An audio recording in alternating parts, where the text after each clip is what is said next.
हाय हिंदू विवाह अधिनियम।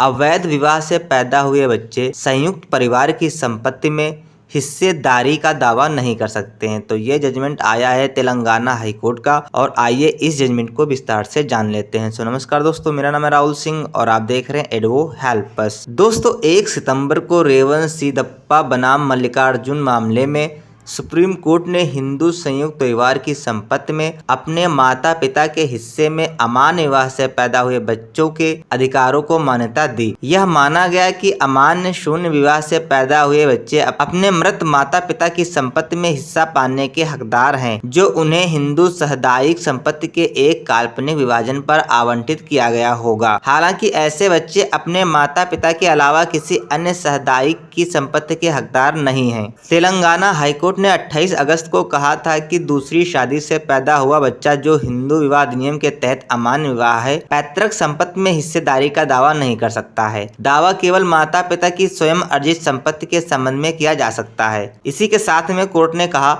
अधिनियम की धारा 16 को पढ़ने से यह स्पष्ट हो जाएगा कि नाजायज बच्चों को दिया गया अधिकार केवल उनके माता पिता द्वारा छोड़ी गई संपत्ति के संबंध में है, इससे अधिक कुछ नहीं। अधिनियम की धारा 16 नाजायज बच्चों को वैध मानने के लिए काल्पनिक नियम का प्रतिपादन करती है, भले ही विवाह शून्य या शून्यकरणीय हो। जहां तक ऐसे बच्चों द्वारा उत्तराधिकार या विरासत का सवाल है, इसके आवेदन को केवल माता पिता की संपत्तियों तक ही सीमित रखने का फैसला किया गया है। दोस्तों जस्टिस MG प्रियदर्शनी ने फैसला सुनाते हुए जिनिया के 18 बनाम कुमार सीताराम मांझी, नीलम्मा और अन्य बनाम सरोजम्मा और अन्य और भारत मठ और अन्य बनाम R विजय रंगनाथन और अन्य के मामले का हवाला दिया, जिसमें सुप्रीम कोर्ट ने माना है कि हिंदू विवाह अधिनियम की धारा 16 के संबंध में एक नाजायज बच्चे का दावा हिंदू संयुक्त परिवार तक नहीं बढ़ाया जा सकता है। दोस्तों रेवन सीदप्पा और अन्य बनाम मल्लिकार्जुन और अन्य में सुप्रीम कोर्ट की डिवीजन बेंच द्वारा पारित फैसले का भी संदर्भ दिया गया था, जिस पर अपीलकर्ताओं ने भरोसा किया था, जिसमें यह राय दी गई थी कि नाजायज बच्चे अपने माता पिता की सभी संपत्तियों के हकदार हैं, चाहे वह स्वयं अर्जित हो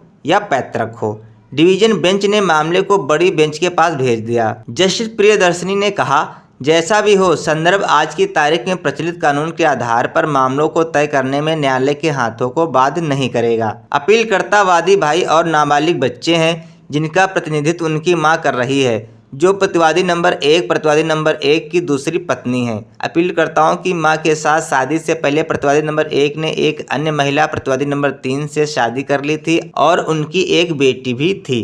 अपीलकर्ताओं की मां के साथ विवाह के बाद भी प्रतिवादी नंबर 1 ने अपनी पहली पत्नी से विवाह समाप्त नहीं किया। अपीलकर्ताओं ने अपने पिता की पैतृक संपत्ति को 4 बराबर शेयरों में विभाजित करने के लिए ट्रायल कोर्ट के समक्ष मुकदमा दायर किया था, जिसमें उनके पिता द्वारा अपनी पहली पत्नी और बेटी को उपहार में दी गई संपत्ति का विभाजन भी शामिल था। उत्तरदाताओं ने तर्क दिया कि चूंकि दूसरी शादी से पैदा हुए बच्चे जो कि एक शून्य विवाह था, नाजायज बच्चे थे, वे संयुक्त परिवार की संपत्ति में अधिकार का दावा नहीं कर सकते थे। इस राय को ट्रायल कोर्ट ने स्वीकार कर लिया और वादी का दावा खारिज कर दिया गया। ट्रायल कोर्ट ने यह भी देखा कि वादी अपीलकर्ताओं के पिता ने वादी के जन्म से पहले अपनी पहली पत्नी और बेटी के पक्ष में संपत्ति उपहार में दे दी थी और इस तरह उनका उक्त संपत्ति पर कोई अधिकार नहीं था। बेंच ने ट्रायल कोर्ट के निष्कर्षों से सहमति जताई और अपील को खारिज करते हुए कहा, ट्रायल कोर्ट ने पार्टियों द्वारा पेश की गई दलीलों और सबूतों पर विचार करते हुए विशेष रूप से PW1 और DW2 और DW3 के साक्ष्यों पर विचार करते हुए सही माना कि मुकदमा अनुसूचित संपत्तियां प्रतिवादी नंबर 1 की पैतृक संपत्ति है। इस प्रकार जब वादी प्रतिवादी नंबर 1 की पैतृक संपत्तियों में हिस्सेदारी के हकदार नहीं है, तो वे गिफ्ट डीड के निष्पादन पर सवाल नहीं उठा सकते हैं। तो दोस्तों ये जजमेंट है तेलंगाना हाई कोर्ट का और मिलते हैं नेक्स्ट वीडियो में। तब तक के लिए जय हिंद, जय भारत।